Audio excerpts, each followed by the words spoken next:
안녕하세요. 케니입니다. 8시 59분, 이제 9시 되기 1분 전인데요. 오늘 5시에 일어나서 항상 그렇지만 이것저것 많은 걸 해요. 근데 지금 이게 사진으로 다 찍힐진 모르겠는데, 일단 핸드폰에 있는 걸 찍어서 보내드릴게요. 되게 쓸데없는 말이 되겠죠. 근데 이걸 이해를 하신다면은 더 도움을 받으실 수 있다고 생각을 합니다. 자, 일단, 제가 카톡으로 보내놨는데 왔겠죠, 저한테? 안 보냈구나. 보내도록 하겠습니다. 잠시만요. 핸드폰으로 찍어서 보낼 건데, 얘기가 조금 길어질 수도 있을 것 같아요. 자, 보냈는데 이걸 보여드릴게요. 일단, 한 일들은 아침 5시에 10시 30분부터 5시까지 자서 5시에 일어나서 이제 커피 만들어 먹고 운동하고 샤워하고 이런 것들이 한 1시간 30, 40분 정도 걸렸고, 명상 한 20분 하고, 그 다음에 이제 아는 친척 누나한테 친척 누나한테 2분 동안 메시지를 쓸 걸 쓰고요. 그 다음에 오늘 하루의 계획 18분을 세우고, 그 다음 화장실 잠깐 앉아 있었네요. 4분 동안 앉아 있었고, 그 다음에 이제 침대 정리 8분 걸렸고, 인터넷 하는데 8분 걸렸고, 나머지 시간은 여기 표시는 안 되는데, 지금 제가 보는 화면에서 보면은 숙제 검사하고, 그 다음에 이제 이메일 쓰고, 그 숙제에 대한 이메일 쓰고 이러는데 걸린 시간이, 어? 이거 지금도 돌아가고 있어서 안 나왔네요. 20분째 지금 됐어요. 20분하고 5초, 6초 지나고 있거든요. 제가 하는 모든 일을 다 기록을 해요. 이런 식으로. 근데 제가 이런 것들을 하는 건 뭐냐면, 제가 기록을 하고, 제가 하는 일을 제가 기록을 하고, 제 학생들이 하는 일들도 다 기록을 해요. 그렇기 때문에 이제 예를 들어서 어제 왔던, 어제 냈던 숙제에 대한, 이제 이게 지금 숙제를 제출한 거잖아요.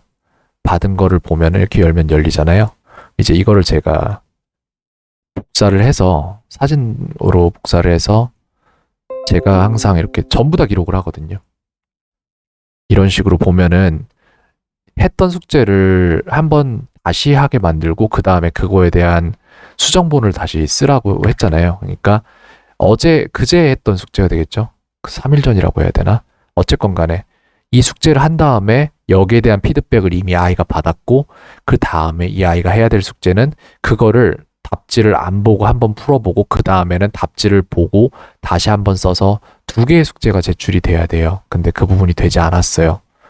근데 괜찮습니다. 모든 건 다 과정이니까 괜찮아요. 그래서 이제 he remembers me라고 하면, 이거 하나씩 비교를 해볼게요. 왼쪽 거랑 오른쪽 거를. he remembered me 그대로 왔죠. he remember will me, 이래서 약간씩 틀어진 거 보이는데, he does not remembers me 거의 다 똑같아요. he did not remembers me 거의 똑같아요. he will not remembers me 똑같죠. does he remembers me 똑같죠. did he remembers me 똑같아요. will he remembers me 똑같고, it is simple, it was simple, 하나 틀린 게 있었는데 is it simple, 이거는 맞춰졌네요. 이거는 됐습니다. 자, 근데 여기에서 문제가 뭐냐면은, 왜 숙제를 제가 중간에 이런 식으로 변경을 했냐면은, 아이가 지금 현재, 대부분의 아이들이 마찬가지인데 이걸 먼저 바꿔주는 게 굉장히 중요하기도 하거든요. 숙제를 하는 것 자체가 목표가 돼서는 안 돼요. 숙제라는 것은 과정에 불과하고, 이 과정으로 인해서 저희에게 와야 될 거, 아이들에게 가야 할 것은 무엇이냐면은, 그 안에서 아이들이 이게 이래서 이렇게 되는구나 라는 걸 깨달아야 돼요. 그 깨달음이 있기 위해서는 이 우연히 깨달을 게, 그러니까 깨달을 확률이 한 번 숙제를 했을 때 1%라고 치면은, 그거를 100번 하면은 100%가 되진 않겠죠. 근데 1%가 100번 일어나는 건 굉장히 의미가 있는 거거든요. 그리고 이게 반복이 될수록 그 퍼센테이지는 점점 올라간다고 보시면 돼요. 그렇기 때문에 세상 모든 것들은 필연적이에요. 근데 이거를 조금 반복했을 때 우연인 거고, 그걸 필연으로 바꾸기 위해서는 반복이 계속 이루어질 수밖에 없거든요. 그런 식으로 해서 제가 지금 아이에게 주고 있는 건 뭐냐면은, 이거에 대한 이해를, 일반적인 교육에서 이 부분을 이해하지 못해요, 아이들이. 제가 상담을 정말 100회가 넘는 상담을 하면서 엄청나게 많은 케이스들을 다 봤지만, 이게 이해되는 케이스는 정말로 낮은 확률에서 어쩌다가 된 아이들밖에 없어요. 그거를 필연으로 바꾸기 위해서 계속해서 반복을 시키는 거거든요. 근데 지금 현재 아이가 가지고 있는 지금 이 행동에 대한 이해가 족족하고, 근데 아직 어리니까 괜찮아요. 당연한 거예요. 근데 문제는 이 행동에 대한 이제 이거를 숙제를 이렇게 해서 제출을 해라 라고 말했을 때, 방식은 이거잖아요. 이거였거든요. 이걸 사진을 찍겠습니다. 그래서 숙제에 대한 명확한 인스트럭션, 즉 안내가 있었는데 이거에 대한 거를 수행을 하질 않았어요. 그랬기 때문에 제가 이거를 짚고 넘어가지 않으면 아마 오늘도 똑같은 식으로 숙제가 올 거예요. 그리고 여기에서 여기로 가면서 나아진 부분은 예를 들어 여기에 있는 오답률이 100%로 저희가 잡고 시작한다면은 나아진 부분을 잡아봤을 때 오답률을 100%라고 치면은 여기에서 지금 고쳐진 수정된 오답률은 제가 볼 때 10% 남짓. 그렇다는 이야기는 이 아이가 이거를 계속해서 해서 이 안에서 이게 이런 거구나라는 패턴을 인지해내기 위한 필연성을 만들어내기 위해서는 똑같은 거를 8회 내지는 7회 정도는 더 반복을 해줘야 된다는 거예요. 근데 이 부분에서 문제가 뭐냐면은 이게 반복되면 아이들은 자기가 고문받는다고 생각을 해버려요. 이 안에서 자기가 얻을 게 있기 때문이라는 생각이 안 들고 자기가 괴롭힘 당하고 있다라고 생각을 하거나 아니면 이 지루한 걸 왜 해야 되지? 생각을 해버리면은 그때부터 이제 이걸 안 해야 된다라는 결정을 내리고 그 결정은 확증 편향을 만들어서 이걸 안 해야 될 만한 이유들을 찾기 시작해요. 그러면은 이 수업의 의미 자체가 사라져 버려요. 근데 이러한 행동 패턴을 보이는 거는 저를 만나기 이전에 아이의 행동 패턴인 거예요.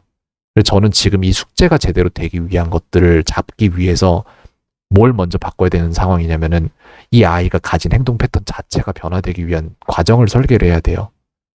그렇기 때문에 이 부분을 이해를 하시고 아이가 새로운 행동 패턴을 가질 수 있도록 지금 현재 이 숙제를 하는 이유에 대한 설명과 그리고 그 인과에 대한 이해를 키울 수 있도록 함께 도움을 주실 수 있으면 좋을 것 같아요.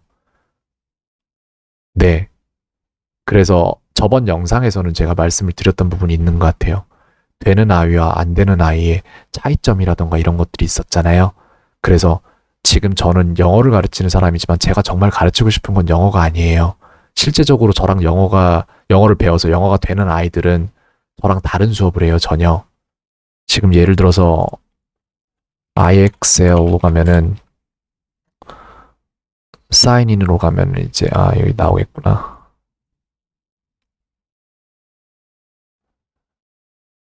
어제 한 수업 같은 경우에 저랑 그러니까 영어를 자연스럽게 하는 아이들은 저는 수학을 가르치기도 하고 과학을 가르치기도 하고 이런 식으로 접근을 해요.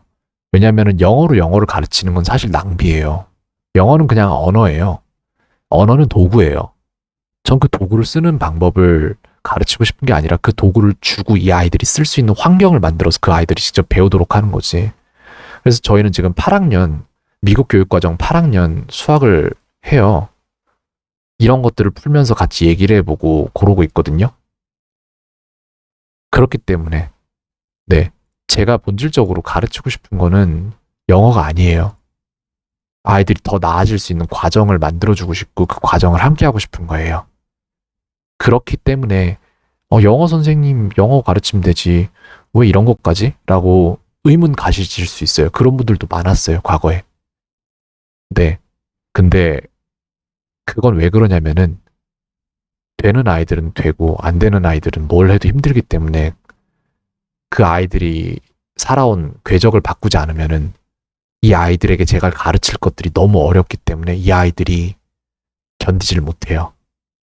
그렇기 때문에 이런 접근을 하는 거예요. 제가 영어가 되는 방법은 저는 이미 10년도 전에 훨씬 전에 알았어요. 제가 됐기 때문에. 그리고 제가 처음으로 유럽에서 주재원 생활 하고 있었을 때 스카이프, 즉 화상 영어도 아니었어요. 전화 영어였어요. 제 지인의 아들을 가르쳤거든요. 6개월 만에 그 아이는 영어가 굉장히 유창해졌어요. 제가 난감해졌어요. 저는 미국 사람이라고 속이고 그 아이를 가르쳤는데 근데 그 아이가 영어를 너무 잘해서 미국에 대한 것들을 물어보기 시작하는데 제가 대답하기 위해서 그걸 공부를 해야 되니까 제가 되게 난감했었어요. 그 순간 저는 깨달았어요. 이 아이 영어 엄청 잘하네, 이제. 네. 저는 그래서 그 아이처럼 주면은 제가 가졌던 과정을 주면 다 소화할 수 있을 거라고 생각을 했는데 아이들마다 천차만별이라는 걸 나중에 알게 됐고 그래서 이제가 아니라 3, 4년 전부터 연구하기 시작한 거는 제가 줘야 될 것에 대한 연구가 아니라 이걸 받아들이는 아이를 어떻게 받아들이게 만들 수 있는지 제가 주는 지식을 심을 수 있는 토양을 어떻게 바꿔야 될지 그 과정을 이 아이가 감내해내기 위해서 그 과정을 이 아이가 이해하게 만들기 위해서 내가 무엇을 어떻게 해야 될지에 대한 접근이었지 제가 주는 것들에 대한 접근은 더 이상은 필요가 없었어요. 왜냐면 그건 이미 끝난 일이니까. 그렇기 때문에 이런 접근을 할 수밖에 없다는 거 이해해 주셨으면 좋을 것 같아요. 네. 오늘도 숙제에 대한 안내를 다시 줄 거예요. 제가 딱따구리처럼 이렇게 계속 쪼개 될 거예요. 아이를, 그리고 어머니를.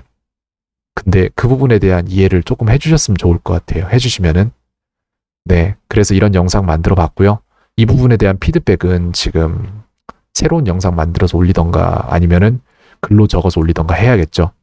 지금 오늘 숙제 검사를 위한 시간이 29분 39초 41초가 흐르고 있어요.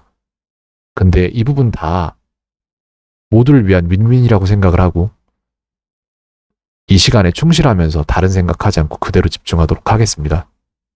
캔이었습니다. 오늘 하루도 평온하세요.